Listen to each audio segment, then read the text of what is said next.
Life in South Africa continues to be financially draining with ever-rising costs of essentials such as fuel, food and electricity. Many are forced to cut budgets. Our reporter Nwile Madlala is looking at how people are surviving in the City of Gold and joins us now. Nwile, good morning to you, colleague. That's the big question. How are people surviving with all these rather increases to food and fuel, etc.? Are they even coping? Good morning.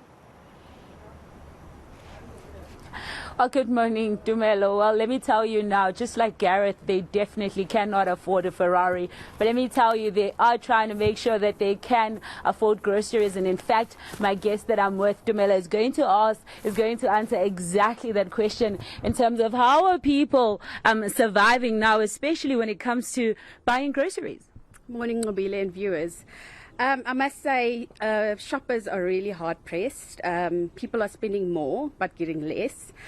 It's really a difficult time, and most of the income is going to food needs and transportation needs. So it's extremely difficult.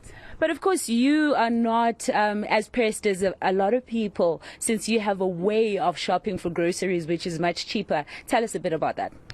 So for a while now, it's actually taken off in 2016, where a social group was created by Ngumisa of One Family, One Stockpile. So basically, we try and educate women of how to shop, of how to use their money, on how to understand what they actually use and to make sense of their cents.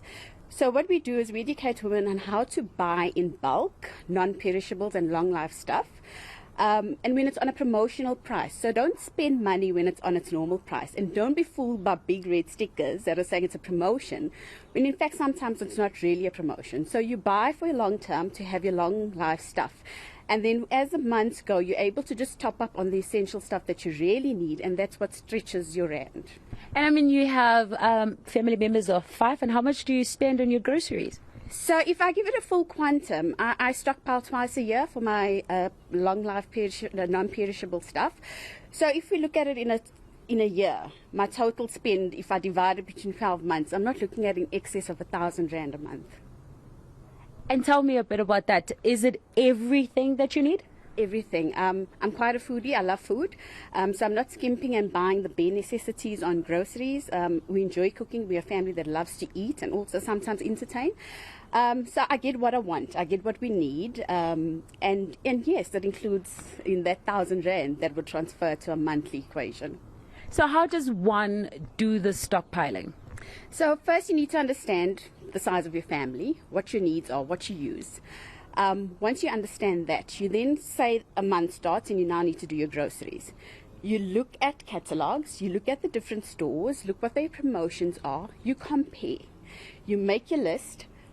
Any extra money that you have that's attributed to your groceries, you take that extra and you say, this month I'm going to top up on long life milk. I'll put it towards long life milk that will last me for the next 6 months. So for the next 6 months, I don't need to buy milk. So for the next 6 months, that portion that was attributed to milk, you can now top up on maize meal. And so the wheel goes. And tell me, because you work a lot with females, would you say that females know how to budget? And would you say maybe there's an emotional spend? Not necessarily. I think that would fall under a stereotype that all females know how to budget. Not everyone, due to upbringing, not everyone had a point of reference that they could look to that could teach them on how to shop. And that's why this group was created, because some females come into the group and say, I spent 10,000 rand for me and my daughter. And we're like, how's that possible? And that's when we make people unpack to say, what are you buying? Are you using the stuff that's in your cupboard? Because some people buy just because, I might use it, but never actually get to using those type of items.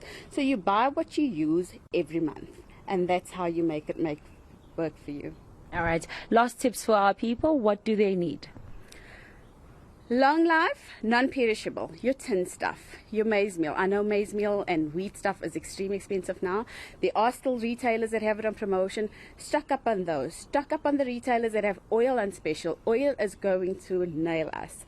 So stock up on those items, long life milk, because as long as you have those staples, you're able to make a meal of it. All right.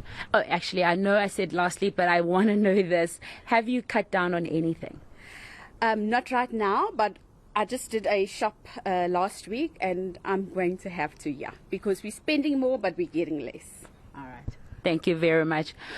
Well, you can hear there, Tumelo, she's saying that people need to be mindful of what they buy, and you need to make sure that you're buying something that is cheaper. She says the key is not to spend more for less. Absolutely. And of course, we need all those saving tips, right, in Mobile, because we know that our pockets have been tightened with all these food costs. I mean, our food basket has gotten smaller and smaller with all the increases around food in the country. And I appreciate a colleague for giving us these tips this morning so we can start our day at least on a more hopeful note that we'll at least get the necessities for ourselves and our family.